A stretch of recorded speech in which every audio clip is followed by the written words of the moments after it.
Hi, hope you can see me and hear me. Obviously, 4:30 in the morning, but that's why I'm a bit hushed. I'm the only one up. Everybody else is sleeping, I think. Although one doesn't know what other people do. This is the thing about day people, you know. Day people are always busy, so we can't talk to them about unreal experiences because everything is real to them, you know, taking kids to school, working at their job. I mean, even the psychiatrist, he's at work, you know, so he's dealing with a real situation. So anyways, besides all that, I was listening to YouTube videos, The Glitch in the Matrix, and I was inspired. I thought to myself, I must really tell some of my stories, you know, things that have happened to me which I've been hesitant to tell because nobody else had said anything, but over the past couple of years I mean, the stories that people have told and that I can hear them on YouTube and read them, and it's amazing. Okay, so I'm totally happy to report that I now have courage. Okay, so the one story that comes to mind, which I thought might be interesting, was when I went to go stay with my dad. I was homeless, and I went to go stay with him because I was very frightened, and my dad took me in. I didn't tell him I was homeless. He said, sure, you could stay for a few days or whatever. Anyways, I was lying on the couch, and my dad came through to say he's going out. Anyway, so he goes out and he says to me before leaving, there's some mince in the oven, so you can help yourself. Anyways, I was totally freaked out. Now, this wasn't long after my head injury, you know, where I fear that I died and was resurrected to live again. But anyways, so yeah, no, when it happened, when I picked myself up off the pavement out of the gutters after the guy tried to kill me, I actually realized that, hey, this has happened before, and I had asked God before I jumped out of the moving car to allow me to live and serve him. And you know what the story is, we all do that, you know, in dire straits we always say, oh please God, I'll do anything, you know. Anyway, so besides that, so I'm lying on the couch, and my dad goes out, and I go to the kitchen, and I open the oven, and there's a pot of mince in the oven, and the oven is cold, you know, but the mince seems to be boiling. I couldn't understand it, and it was, you know, and moving, and I thought to myself, no, something wrong here. And I mean, like, so immediately I thought, no, my dad's trying to poison me. Anyway, so I grabbed my stuff and I left. And my dad didn't know where I'd gone. And the only place I knew where to go was to a previous boss that employed me. I went to stay there, but also strange freaking things happened there. Hey? Anyway, so right, I have to do something. I need a place to stay, etc. So I go to a cafe I was living in Hillbrow. This all happened in Hillbrow. So I go to a cafe, one of these big lounges where people drink coffee and play backgammon and things like this. This was in 1984, 85. 1985, no, later, can't remember, 1984. Anyways, I think it was. So there I am, I'm running around trying to sort myself out. I get to the cafe, I sit down, and there's all sorts of people busy there now. I've got my sketch pad with me. So I think, all right, well, I'll make some money. I'll sketch someone and ask them to buy it, and I'll have some money to buy. I didn't have any money.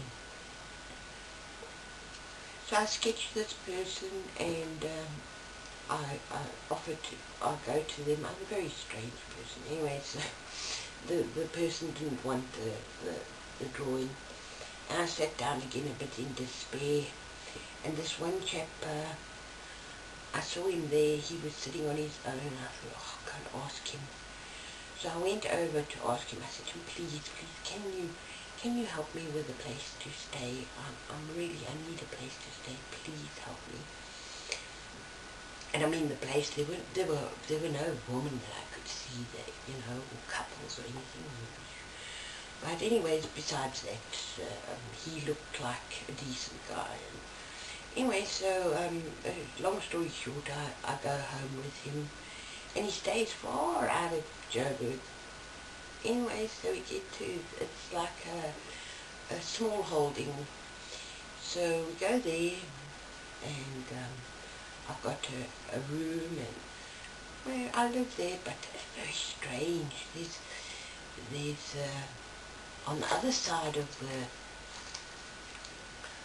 in the sort of the next little section of land, there's an unfinished building. Now his was a cottage, but this was an unfinished building, and it had two big holes like graves dug in the front of the garden, and nobody was working on that house. It was just half finished, or whatever it was, cottage.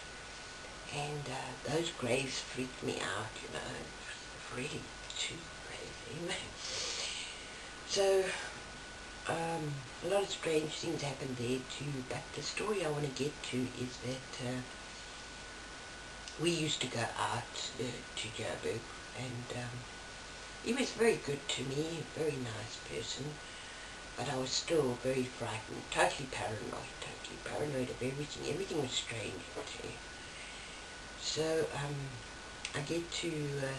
we get to Joburg, we have coffee, visit his family, and now we're driving back, and it's late at night, and we're on this highway now, the highway all the way, I mean, it was about an hour's drive from Joburg, so it was a long highway, a long drive. Anyways, on the way back, I suddenly have this immense fear, and this voice tells me that this guy's gonna rape me, and I'm terrified. I said to him, stop the car. He said to me, no, what's going on? I said to him, just stop the car. So in the middle of nowhere, on the highway, in the middle of the night, pitch dark, he stops the highway, stops the car, and I jump out and I start running, and it's just veldt, and I run, and I'm running in the dark through the veldt, and he must have been so shocked. I hear him open his door, and he's now calling my name and trying to find me.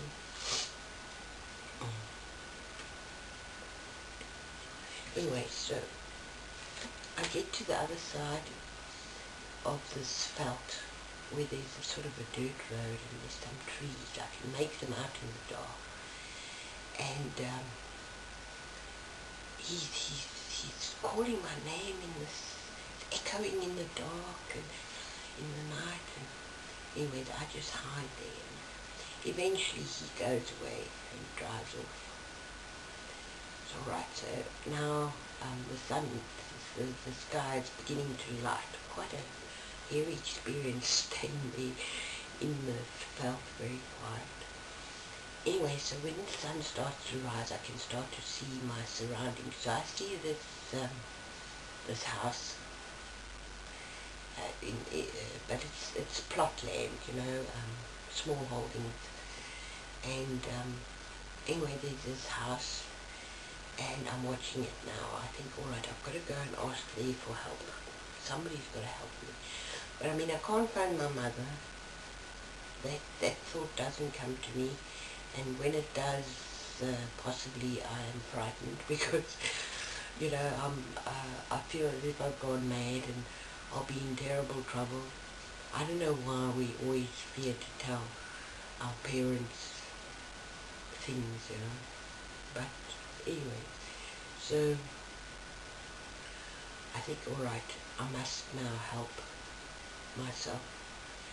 So I'm watching, and this car comes by, and now nobody can see me, I'm hiding, I can see this car, and the people in it look so strange. There's no, they look just like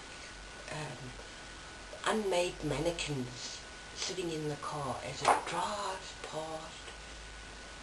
Very quiet, no expression, nothing, just drives past. Very strange. Anyway, so I'm watching the life come into as the day starts to get alive and enlivened. And then the kids come out to play. And these kids, they must have been about, 4 and 6 years old, also with no expression, no facial features that I could see, and I was watching and watching, and then the older girl started to look like my mother, and as a young girl, and I was looking, because I'd seen photos of my mother as a young girl, and I was looking, and she was riding a tricycle, and a little boy, and they actually noticed me, because now by this time I'd moved to sit on the side of the road because I needed help.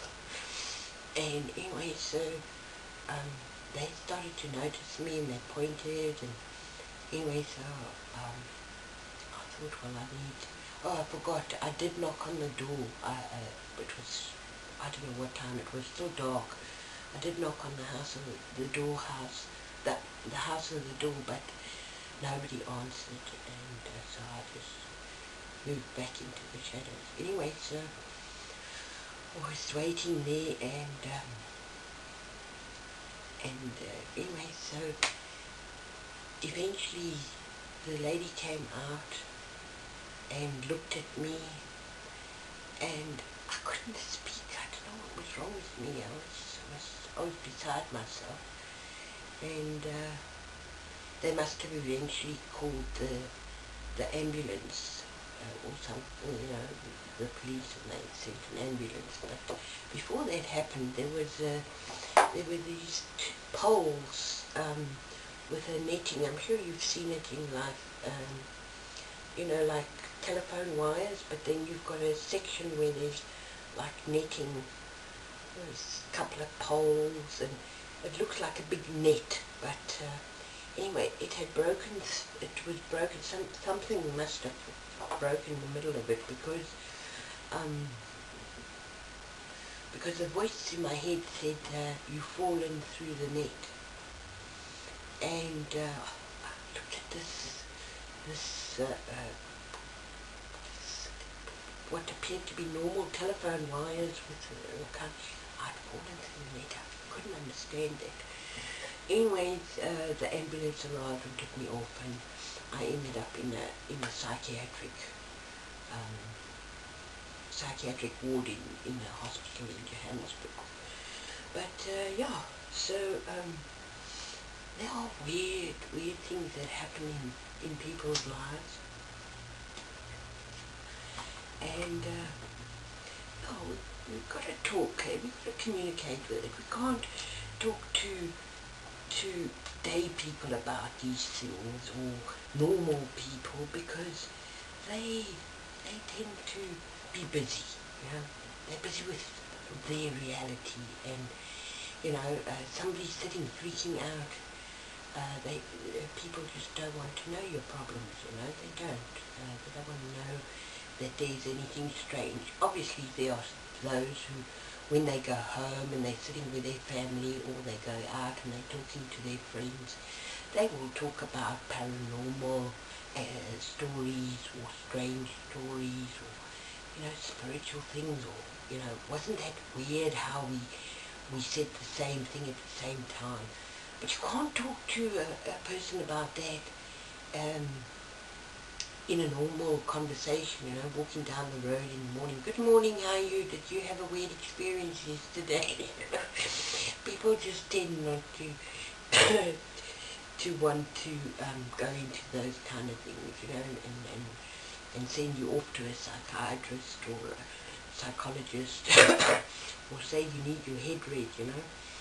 But I've been listening to these glitches in the Matrix, and it's amazing what you guys have experienced and how well it's coming out that it's okay to have weird experiences. It happens, you know. It's not unusual.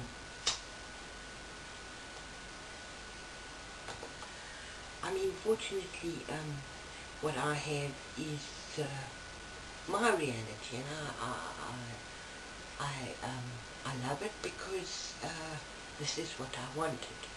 I've had to work hard for it, but I've got it, and it's not perfect. I mean, yes, we'd all love to live in a mansion with being served every day and all that, but those kind of dreams are expensive. They're expensive dreams, if you want to put it that way. So yeah, strange things that happen. I mean, with art, I love doing art. I mean, here's one of my little masks that I've done. I think it's so cool. Hey, I made it out of clay, and here's a paperweight that I made. Here's a little goldfish. I was working with clay, and I enjoy working with things. I made some magic mushrooms as well. These are the magic mushrooms. Yeah, don't they look real? Just made out of clay. Sort of like a paperweight, you know. Keep the paper down, drafty offices or whatever. Hoping to sell them. I know it sounds weird, but I've got to do something. You know, I did a portrait the other day. I can't show you because, you know, portraits are kind of like private things. You know, you do a portrait of someone, you can't just show it. I have to ask permission to show a portrait. But you know, I enjoy myself. I prefer to be awake at night. It's quiet, and I don't have the rush people, you know, people who are busy, you know. Sometimes I'm awake at night, during the day. I do have daytimes. I carry on like a day person sort of thing. Got chores, the whole thing, you know. I mean, life goes on.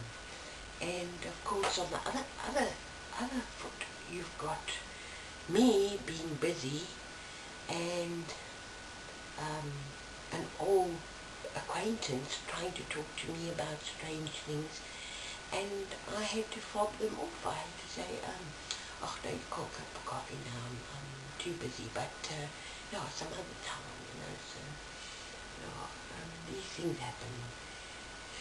But I definitely am happy to say that YouTube has given me the courage to be less nervous about how I feel, you know, about how I act. I'm more comfortable being myself, because why not? Why should I be nervous because what I've experienced is strange? Other people have strange experiences. They go on with their lives, they become normal people. I mean, it was always weird to me, old Winston Churchill, they said he was bipolar, and And look what he did, you know. He became a person, so to speak, of note, history, down in history. So, yeah, I now have more confidence in myself.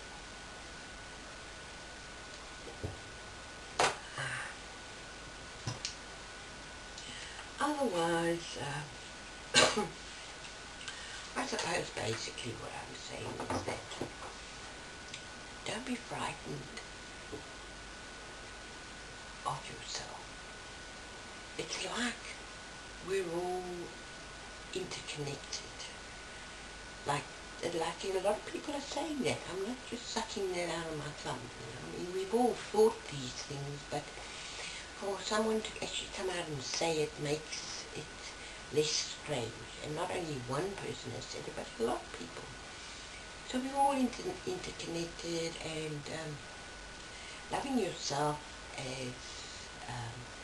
as you love other people, you know, it's cool. It's nice. I mean, I'm totally blessed. You know, whether you call the Creator God or you call the Creator by another name, you know, it's all the individual's reality. You know, that's their reality. That's what I found as well. You know, a lot of fears are imagined that I take from the desert errata, and it's true. You know, we imagine, oh no, this is happening in the world, it might happen to me, you know, but we all have the power of the word, and the word to take it in prayer to God, or however you do, to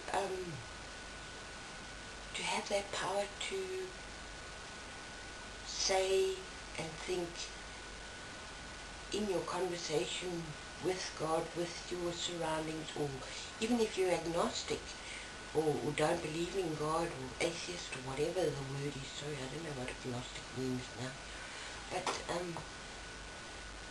what you say, what you believe, that is it, you know.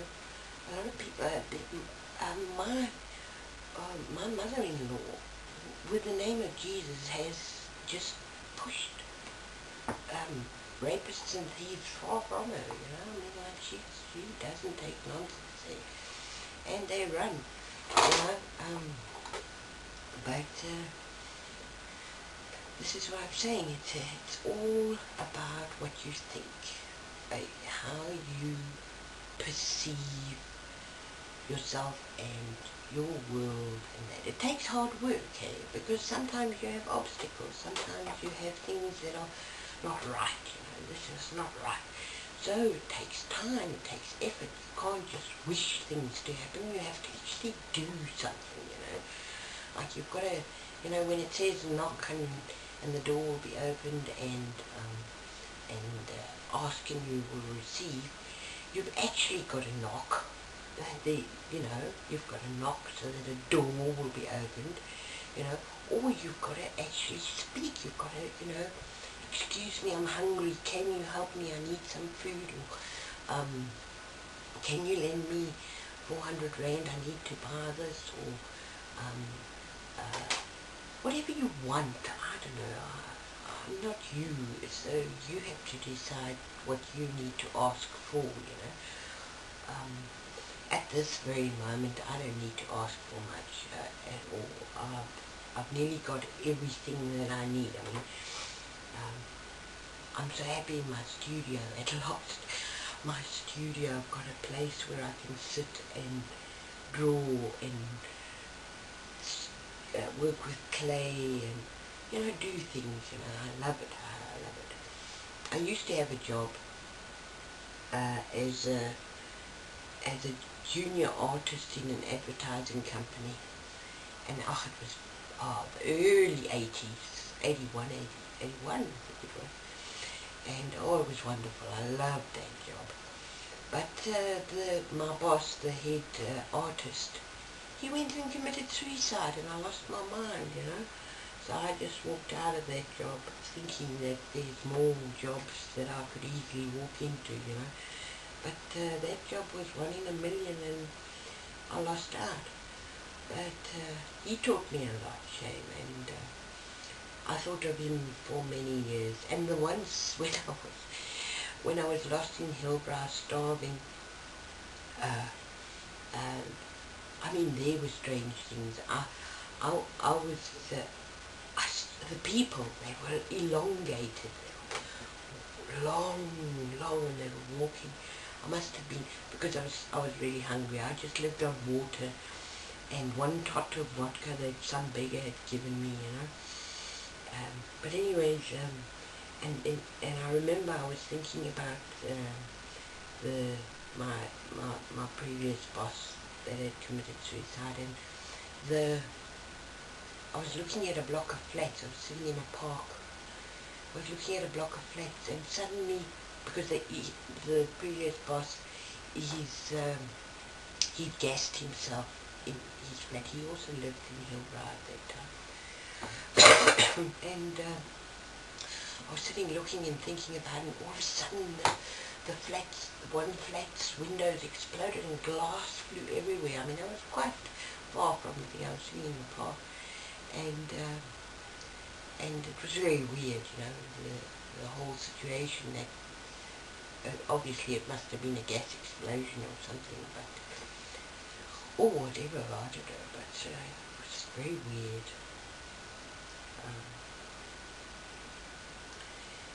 There were other things. There's so many weird things that happen in life.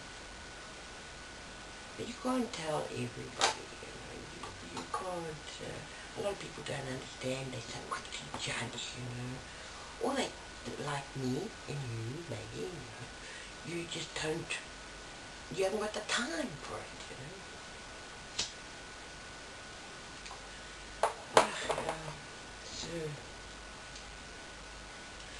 And let's see if there's anything else. There's a lot of strange things.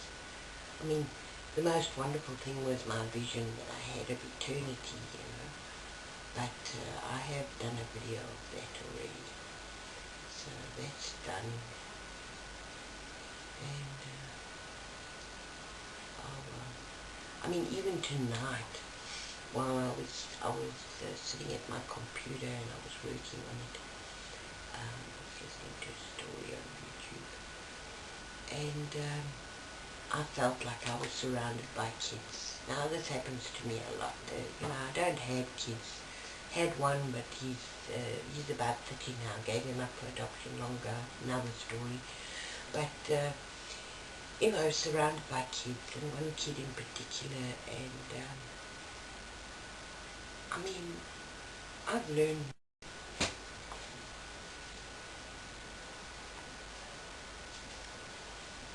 Oopsie.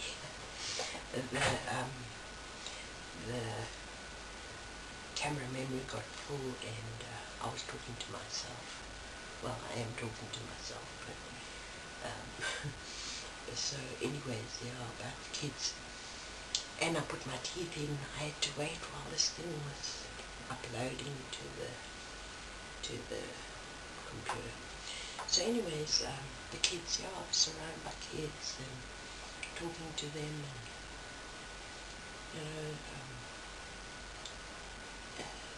you know, other people can't see them, and that's the problem. When you are surrounded by the unseen, and you're not in a situation where you can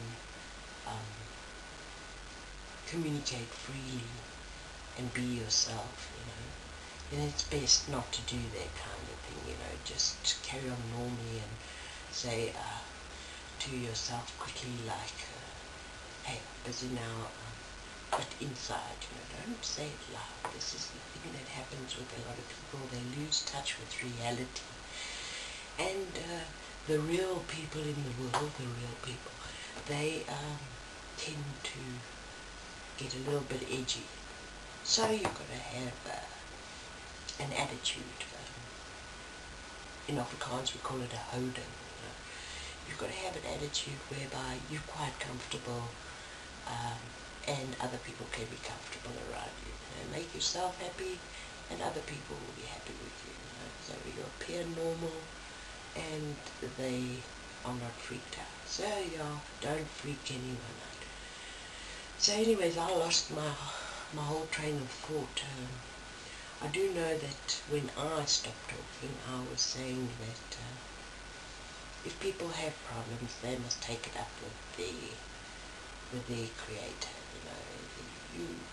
You've got to communicate, and if it's something that they're not coming right with, they must then find someone they trust and speak to that person. Or there is the anonymous way whereby you can anonymously post things and see if you get any help or joy there. Or there's the professional way. I found the professional way didn't work for me those years. First of all, when I told them about my vision, they just said to me it was an hallucination, and I was still locked up, and nobody believed me. That's what I felt. Nobody believed me.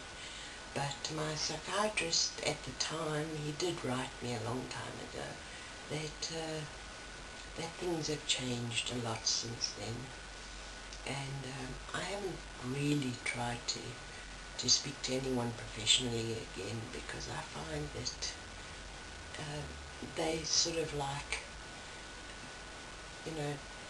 have that air that they don't believe you. They can't share anything of their own that is weird, that's the thing.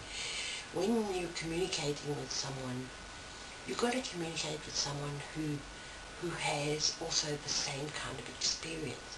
Now that's the catch-22 situation. You don't know if somebody can relate to what you're talking about, anyways, so, and the way you look, it makes such a big difference. I mean, you can see now with me with teeth, it makes a big difference.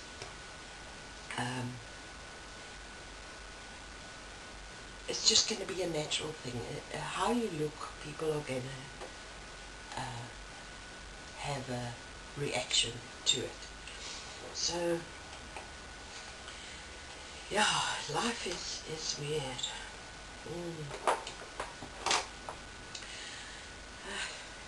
But I do love my little studio. I tell you, I love it so much. Let me show you quickly the things that I can see that make me so excited, because I love boredom. I love being bored, because when I'm bored, I can create. So I don't have actually bored moments. But that was one thing I meant to say earlier on, was that a lot of the spirits are bored. They are bored. They are eternal, and they are bored.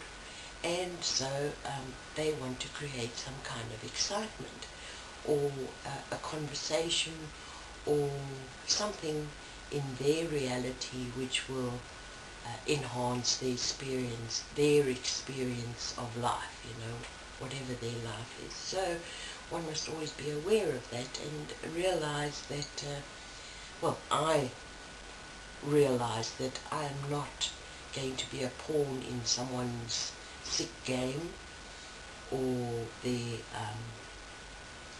or whatever. I prefer to be good. It's nice to be good. It is. It's good to be good. I don't steal. I don't lie. Well, I try not to. Sometimes you have to tell a little white lie now and again. But I try to be good, and it's nice being good. There's nothing wrong with being good. So I always bear in mind that there are those voices that will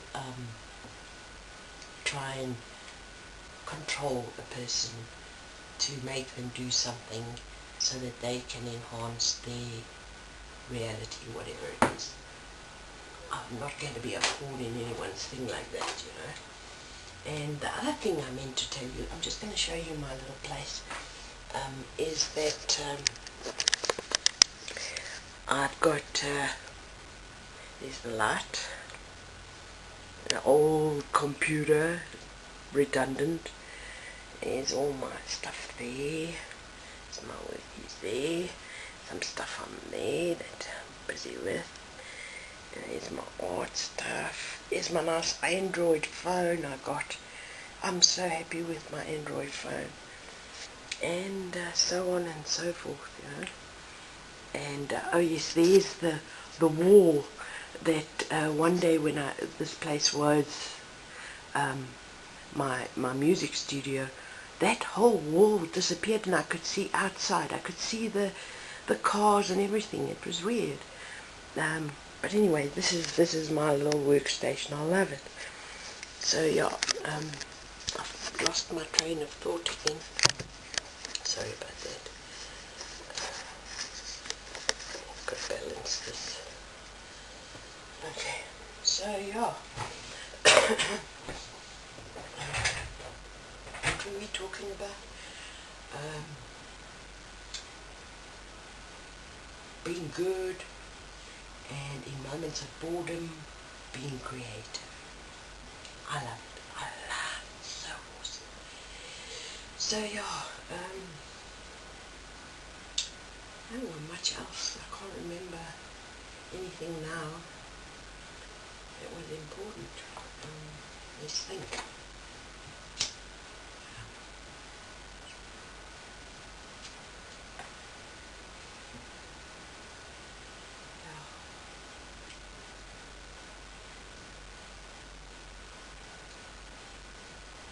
Well, the sun is risen now. The sky is light. It hasn't actually risen to the point where it's bright outside, in the sense where the sun is burning hot. And they do say we'll have storms today, so that's nice. I love the storms. Oh, I love it. With thunder, I can actually hear God talking to me with the thunder, because I catch him. I say, oh please, hello, you know, and then he talks to me, you know. Also another thing, yes, I'm remembered now, is that I experience when time goes slow, when it appears to stop, you know, and things just go slow, and then there's times when things go fast. So time is also, I don't know what term one would use to explain that time is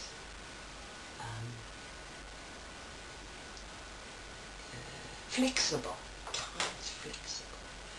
But it's not flexible for me. I have to work with time. It feels like I'm always going forward against time, like there's things that are blocking me, you know.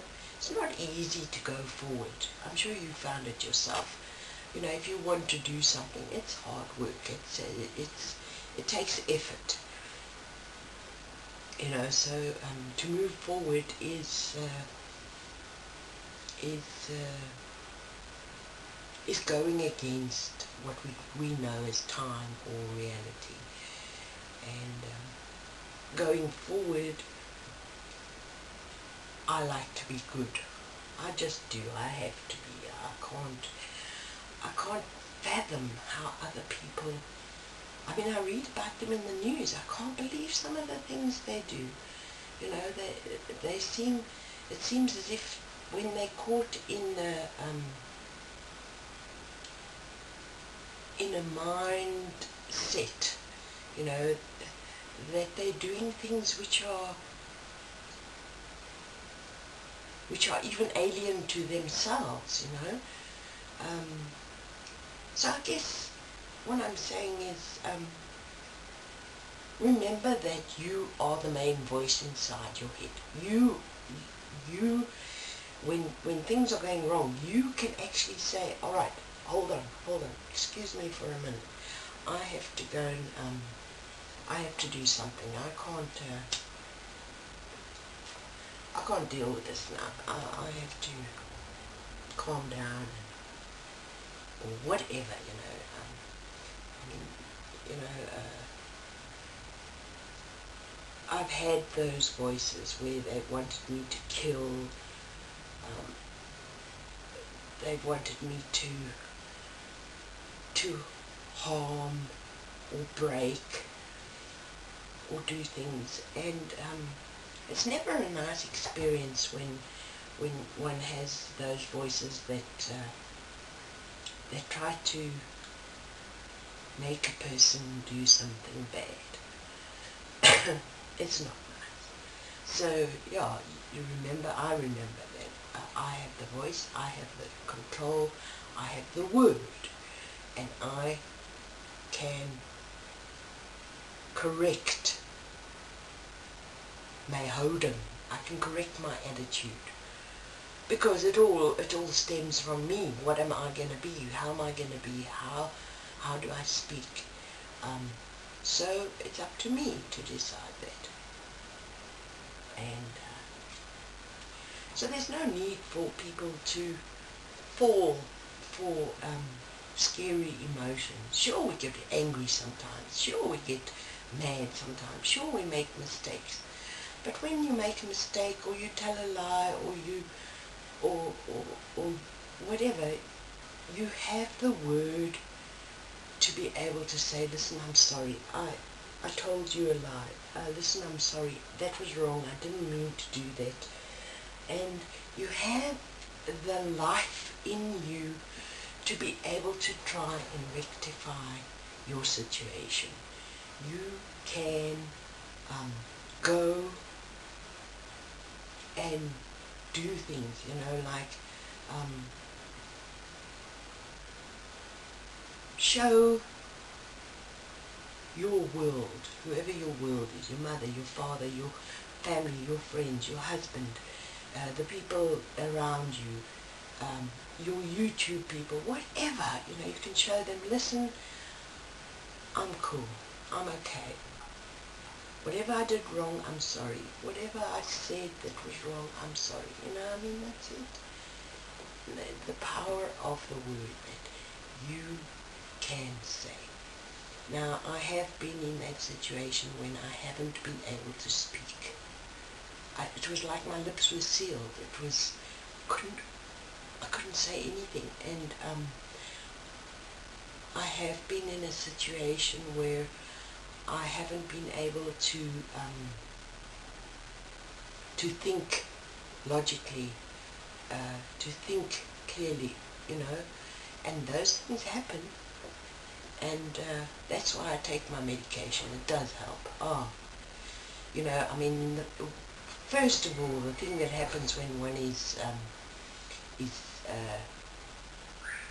told that they're nuts, or they get locked up or something, or whatever, or they have to see a psychiatrist, is a fear of being mad and not having control. And I just lost my train of thought. That alarm interrupted me. But anyways, so what was I saying?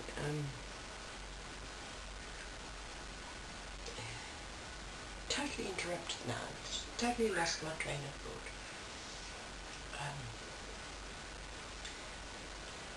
So yeah,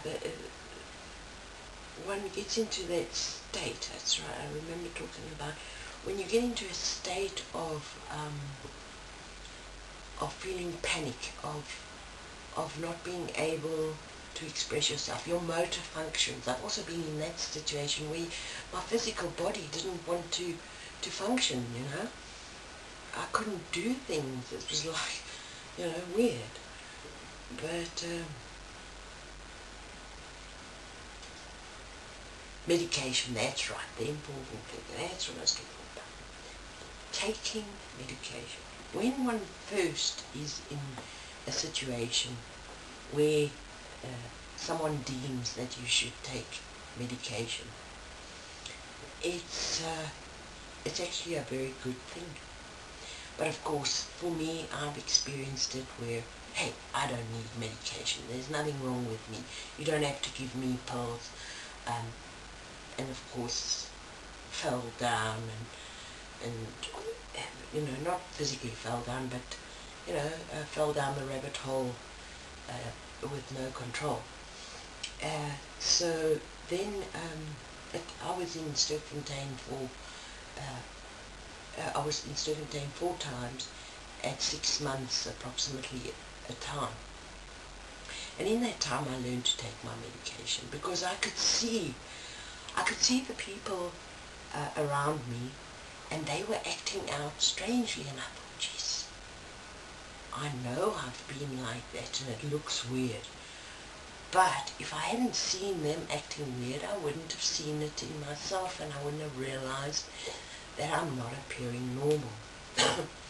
Alright, there's no such thing as normal actually. We all got to accept ourselves as we are.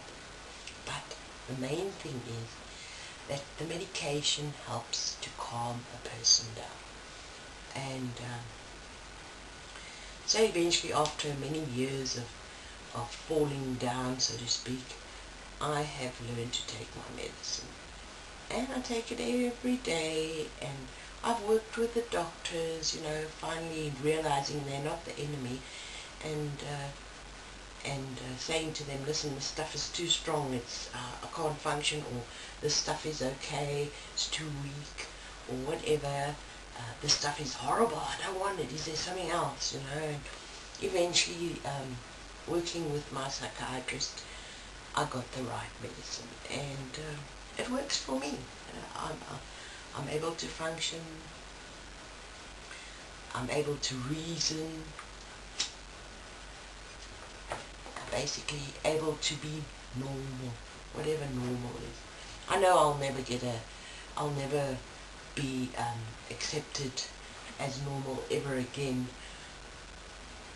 in society because of who and what I am. It's very sad in a way, but in a way I'm glad, because I know it was my actual dream since I was a little kid to be, well, of course we all say it, I want to be the greatest artist in the world, or whatever, I want to be the greatest architect in the world, whatever your dream is, So my life has adapted to accommodate my inner child, which is a very important aspect of life. Life is not simple. It is not. It is not something you can just put into one sentence, I can try, live it, it's your life, but the main thing is that to be yourself requires sacrifice in some aspects of life, and I've had to sacrifice being normal. Anyways, that's weird, but I can't explain it now, I'm too tired. I need to do something, but I don't feel like being creative at the moment. I know I have some work on the computer that I have to do. I did want to put a little bug here somewhere, because on the magic mushrooms there must be a bug, I'm sure.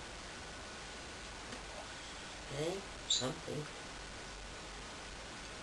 must be on the magic mushroom. I should have made them taller, that. I should have, so that they hang in, but I've never made a magic mushroom in my life before. So I'm only used to them looking like this when I buy them. I don't buy magic mushrooms, I buy mushrooms. Edible mushrooms that don't alter reality, people who take drugs are really, really silly, why take medication when you don't need it, that's going to freak you out, and the drugs nowadays is not based on, it's not based on medication anymore, it's based on poison that they put. I believe they put Ratex and all sorts of detergents and rubbish in these drugs, I think it's very stupid to take drugs. But medication, when it's controlled, I think control is a good word to hold on to, you know, to realize I have control, I am in control, I'm able to be in control when things go out of control, I'm able to understand that other people are in control at some points. You know, manners help a lot, good manners, a peaceful attitude. You know, I don't mind what other people do, really. It's their lives, they've got to do it. But if they are a danger to me or a danger to themselves, it alters reality, it does. And I have to take some kind of action. I'm sure that's normal. You know, if they are a danger to themselves, I either get in touch with well, first of all, I talk to a friend or my husband about it and see what their take is, you know. But if there's any action to be taken, I would advise a person who they know, you know, like their family member or someone who's in control, you know, of the situation, or someone who knows or something, you know, because it's not really my problem. Other people's problems are not really my problems, you know. Basically the saying, don't make your problems my problem, is cool, you know. Let people do what they want, but if it's a danger to me or my family, then it's another story, you know. I don't like it when there's a danger out there. But anyways, we live in a dangerous kind of world. It's weird. You know, one must always be careful. I mean, we know the roads are dangerous. We know they are. So for me, I know that. So I'm very aware when I cross a road or I'm near a road, I have to stay on my side, you know, out of the road, definitely. I don't walk in roads unless it's absolutely necessary. I know it sounds silly, but a lot of people tend to think they're invincible, you know. They got powers to do things, and a lot of people are silly. That's another thing. You know, to go and take a chance and stand and try and dodge a train or something, you know. Weird what people do. As I say, you can take a horse to water, but you can't make it drink, you know. People will do what they want to do. But it is a strange world, though. I still love all the stories that come out. And the true stories about what happens to people also in reality, you know, not the supernatural, strange, spiritual stories, but the true stories. I don't like them as such, but what I do appreciate is that people, hey, look what I just saw. One of the drawings I was doing, I can see thanks written in it. Look, I'll show you now. I just saw that.